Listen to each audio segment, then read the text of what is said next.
how do you know what to post to social media? If you've ever felt like you're throwing content against the wall to see what sticks, or if you get tired of trying to come up with new ideas day after day after day, then stick around. My name's Tori and I'm your social media coach. And today we're going to zero in on one of my favorite social media helpers, and that's content pillars. In case you haven't heard this term before, content pillars are themes or topics or buckets that all of your content falls under that helps you stay focused and on track with your social media posts. I like to think of content pillars kind of like a compass that's keeping you from veering off track and staying focused toward your social media goals. So let's dive a little deeper into the why here. Why bother with content pillars? There are a lot of reasons to use content pillars, but for the brevity of this video, I will stick to my favorite two. First, consistency. We hear about consistency a lot in social media. You've probably heard it over and over again and are sick of hearing it, but it's for a good reason. When people know what to expect from you and your posts, it builds trust. Let's use an example here to help. Let's say you're a fitness coach and you want to help young professionals who are busy also stay healthy. You could post about motivational content, quick workout tips, and maybe meal prep to save time.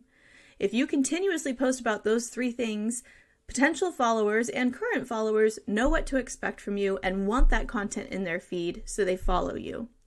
If you decide one day, I really want to start talking about parenting too, that's not what your followers expect from you. You might lose followers you have, or lose potential followers who just aren't sure they want that kind of information. Sprout Social has a recent study that showed brands who used consistent messaging across their social network platforms had 3.5 times the reach as brands who didn't. To sum it all up, stick to your content pillars.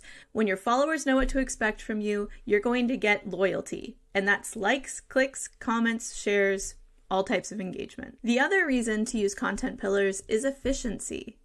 Now, this is where I have nightmare flashbacks to working with new clients where you're sitting there in a room trying to figure out what you should post about, staring at a blank page, starting from scratch.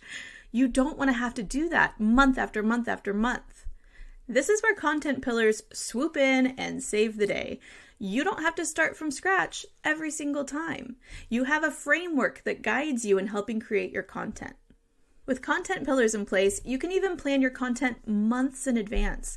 When you know the content buckets that you need to fill, you can look ahead to things that are going on and how you can create content to fall in each of those buckets. And this is where batching can come in, which is a video I'm working on, so stay tuned. I'm going to hit pause for a minute because I want to talk about the fact that some social media managers are going to tell you that content pillars are outdated or they're going to make you too repetitive. I'm going to jump on my soapbox for a minute. Content pillars are just another way to say key messages, which is an integral part of any marketing campaign, knowing what your messaging is. And content pillars are not repetitive. You need to give people a chance to see your best stuff. There's a widely known rule in marketing called the Rule of 7, which states that basically people need to see your brand's messaging 7 times before they're going to make a purchasing decision. Let them see your content. Okay, let's jump into how to pick your content pillars.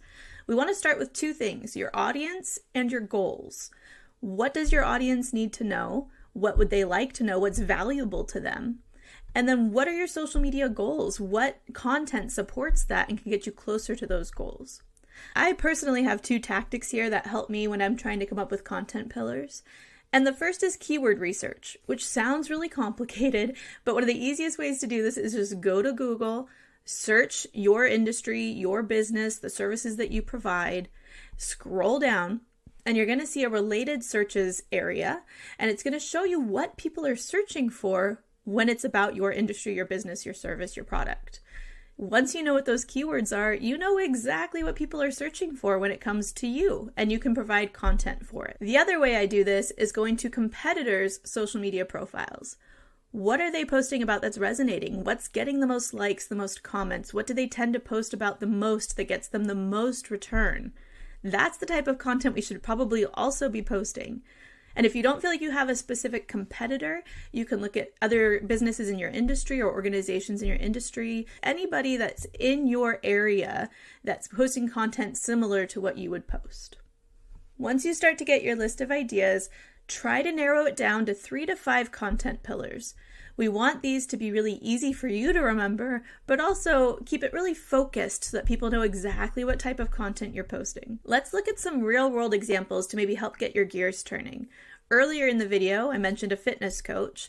So the 3 content pillars there could be motivational transformations, workout tips, and nutritional advice. That's 3 right there. A tech brand might focus on product tutorials, industry news, and maybe testimonials for their products. I'll also share mine.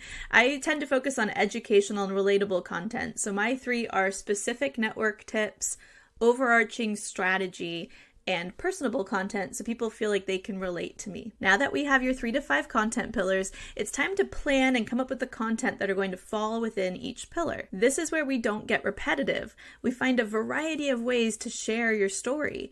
Mix up the formats. Think about video, photo, text-based, audio, infographics. Variety in content is really important to keep your feeds interesting and your followers coming back for more. And don't forget to measure what's working. Look at it monthly, see what's performing best, create more content like that, and maybe the ones that aren't performing well over and over again, try to find something different. The beauty of content pillars is they are flexible. As your brand grows, as your audience changes, you can change with it. They aren't set in stone, so you can change them sparingly, trying to stay true to your brand and your focus, but you can make changes as you go if you need to. At the end of the day, content pillars and key messages are not a buzzword. They are a well-practiced marketing strategy that's been used for many years, and they can be your lifeline when you're trying to come up with new content. I hope this video got your wheels turning and you have some ideas for your content pillars. If you want to share, please share in the comments below. If you learned anything in this video or found it helpful, please give it a like and make sure to subscribe so my next video to boost your social media presence is easy to find. My name's Tori, and thanks for watching. Stay social.